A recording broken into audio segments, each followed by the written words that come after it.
Full of Hell and Primitive Man, Suffocating Hallucination, album review, let's chat about it. Hey friends, what's going on? John here from What's Spinning here tonight to chat about this latest collaborative album from Full of Hell and Primitive Man. These guys are, as far as the heavier side of rock music, these are two of my modern go-tos. Now, for all that who don't know, over the last few years, Primitive Man have become one of the go-to modern acts in sludge metal. Doom metal as well. They have become absolutely ruthless. I've always loved albums like Scorn and the band's ability to just be in your face. Just so in your face. It's so freaking heavy. And that goes double for their follow-up album, Caustic. This thing is ruthless. It is dangerous. It does not... It just gets in your face. It is 100% not going to be for everybody. Like, yeah, you like getting your ears abused? Okay, proceed. And by the time 2020's Immersion came around, the band had just become one of the most feared and just intense sludge and doom metal acts out there. Now, Full of Hell, on the other hand, they most certainly are full of hell. They have become one of my go-tos in modern grindcore and power violence. Albums like Trumpeting Ecstasy and Weeping Choir both made it into my top 20 albums of the year when they came out. They have been on a real trip. It's just how noisy, how intense, and how weird you can get in their respective genres. They've also really always, to me, exceeded when it comes to collaborative projects. The band's albums with Uniform as well as The Body have become some of their best albums. So hearing these two come together, first of all, made me put in my earplugs, and second of all, had me excited for some real good, harsh, noisy stuff. And that doubled, the excitement that I had doubled completely when I heard the singles leading up to this thing. I'm not going to waste any more time. Let's chat about it. Trepanation of Future Joys starts out this very slim trim 5-track album. And was anybody expecting anything different from this intro? It is noisy. It's brutal. It is disgusting. It's in your face. It is absolutely repulsive.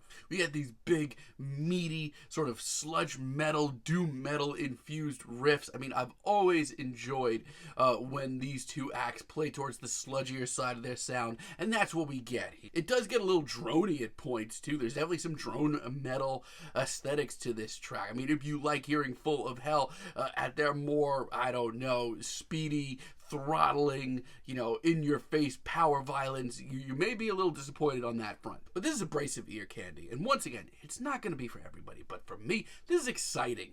And halfway through, this track just kind of deteriorates into this murky mess of noise and drones and feedback. It's a murky mess, but it is brutal and it works for me. It is great. I've enjoyed Rubble home since it dropped as a single. This sludgy riff is actually almost bluesy here. It's kind of emotional. This album, while it is brutal and noisy and harsh on your ears, it does have a strange human side to it, and we're going to get to more of that in a few.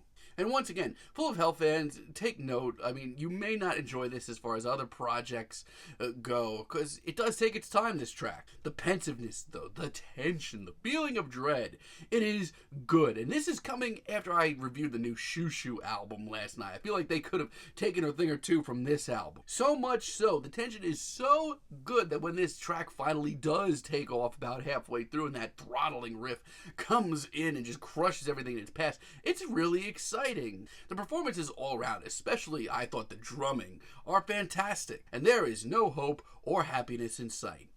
Just the way I like it. And this album's finale, its 11.5-minute finale, Tunnels to God, this will be polarizing, but for me, it is absolutely staggering and one of the best metal singles that I've heard in quite some time. And it's very different for both acts. And listen, this is not an easy listen. This is an 11.5-minute drone metal piece for the most part. It's intimidating and looming and dangerous at parts, but at other parts, it's strangely beautiful. Like when that crunchy, rough and tumble riff finally does roll in, yes, I did need that. But then these walls of sound and wailing guitars come in, and I just can't help but sit here in awe. It's so unbelievably tortured and so harrowed. It reminds me almost of the doom metal finale we got to the last Gatecreeper EP.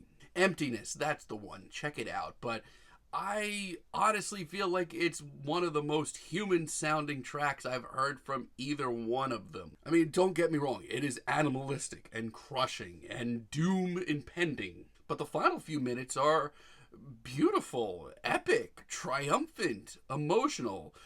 I'm lost for words. It is incredible. Now, they do miss the mark a little bit. Like, I found Bludgeon to be really, really unnecessary. This is 26 seconds of an incomplete thought that could very easily have been incorporated into another track here, and it would have been probably better. And Dwindling Will is just really disappointing. This is another drone piece. And yes, it's very ominous. It's very heavy in atmosphere. My real issue is it doesn't really progress. It gets all revved up. You get the great atmosphere. You get the tension. But then nothing happens. It just kind of fizzles out. Especially hearing, how good some of the rest of the album came off.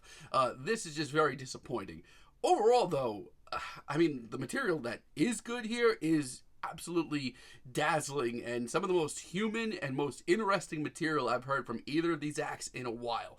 I don't think they stick the landing just because of those two tracks that just really are not necessary at all. This probably would have been better as an EP at the end of the day, shave 10 minutes off, but still, this is full of hell, and Primitive Man getting their sludge metal groove going and trying out some dark ambient and drone metal in here, and the results are really dazzling. When they're good, they are great. Feeling a very strong 7 on this album, but let me know what you all think down below. If you liked the video, be sure to give us a like, give us a subscribe, and let me know down below what you would like for me to chat about in the future. And until next time, have a great day, friends.